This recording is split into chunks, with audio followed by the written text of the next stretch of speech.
چې لس پیړۍ د آدم علیه السلام نه د شیس علیه السلام پورې لس پیړۍ تېرې شوي په دې کې شرک نه و صفا توحید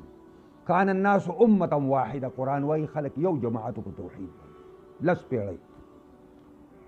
شیس علیه السلام وفات شو د هغه څلور زامن دي او نیکان صالحان دي عالمان خلک به راته او د هغې نه به دین زده کوو د خدای شان ته وګوره هغه هم وفات شو چې هغه وفات شو نو خلک ډېر خفه شو چې یا الله اوس به موږ دین د چا نه زده کوو نو وایي دا حدیث کې راځي پیغمبر خدا وایي فدب الیهم الابلیس ابلیس ورته راوتولیده غلی غوندې ورته راغی ولې خفه یی به دا زمونږ عالمان وو دا وفات شو سو موږ د چا نه دین زده کوو او پیغمبران هم نشته دا چې دا به موږ څه کوو هغه ویل داسې وکئ چې د دې مجسمې سازې کوي تاسو دا ښیم چې دا شرک چې خلکو شروع کړی دا په دې طریقه شروع شوی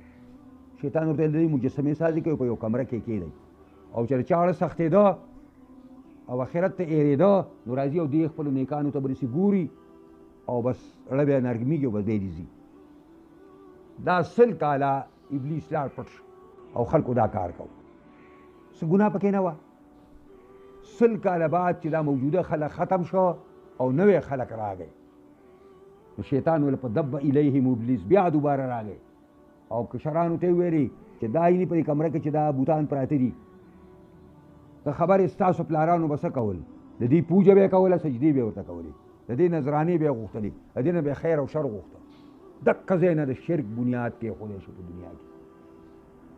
او الله اړومبنی مرسل